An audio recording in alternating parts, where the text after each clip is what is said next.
Are you mad? Are you upset with your government? Do you want to change it? If yes, then I suggest you keep an open ear for what I'm about to propose to you. Our government in this year alone has undergone more scrutiny than when Nixon was under fire for his White House tape incident. Except this time, it's not 18 and a half minutes of recorded conversation missing, but an estimated 36,000 emails that have been deleted. Now, I'm not more qualified than you or anyone else to talk about this other than I'm just a concerned citizen for my nation. And the purpose of my speech today is to hopefully encourage all of you to get engaged in your community civically. I believe that everyone should involve themselves in civic duties because our involvement makes a difference in our communities by improving our quality of life, ensuring our representatives truly represent the citizens' views and national values. Now, how can we get involved civically, and how would it improve our quality of life, and what's the difference between being civically engaged and volunteering? According to an article by the New York Times titled "The Definition of Civic Engagement," civic engagement means working to make a difference in the civic life of our communities and developing the combination of knowledge, skills, values, and motivation to make that difference. It means promoting the quality of life in a community through both political and non-political processes.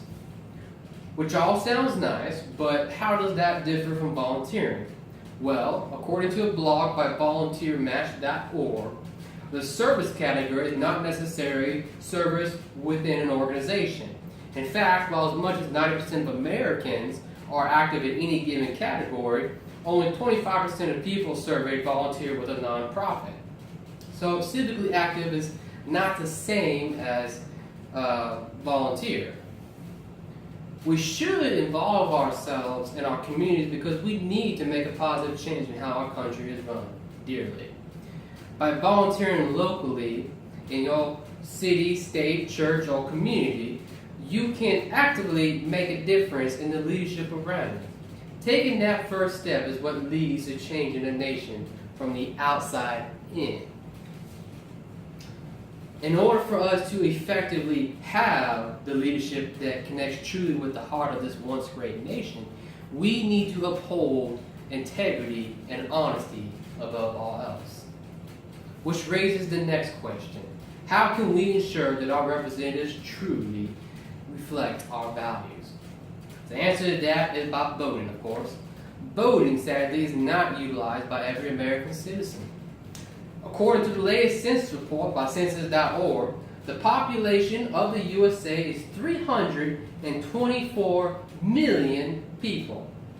But only 83 million ballots were counted out of the 227 million people that were eligible to vote in the 2014 general elections, according to another census report by electionproject.org.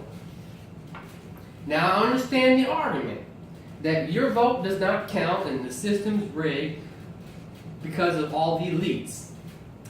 However, I unequivocally believe in the people of the USA to uphold our freedom and our justice of this once great nation.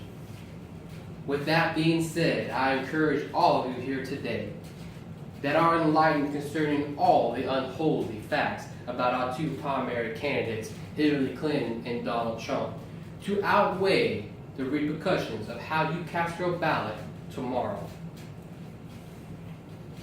When we vote, we make a difference in our national values. Our national values derive from those not in Washington, but from the citizens that make up the USA. We are the peoples whose voice should be emulating from their mouths, not some elites who deepen their pockets with repugnant cash. For the love of our country and for the love of our freedom, we need to vote. When we don't vote, we are destroying our democracy and we are squandering away our freedom. And an article titled "The Importance of Voting" states, "Our elected officials knows who votes.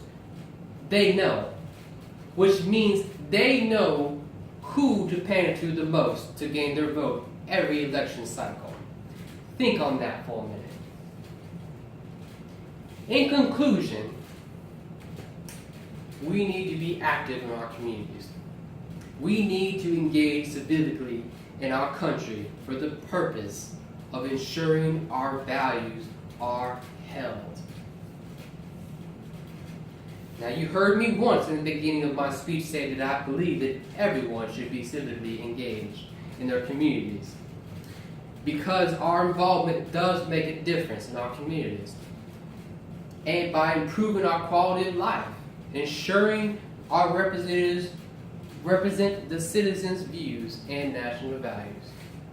As I stated earlier, I am no different than you, and I have no position of authority over this matter than any of you, other than I'm just a concerned citizen for his country.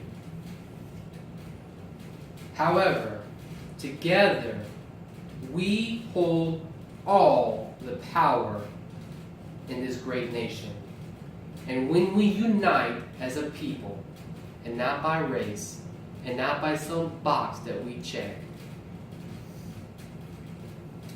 that doesn't represent who we are, we become an immovable force to be reckoned with. Are you still mad?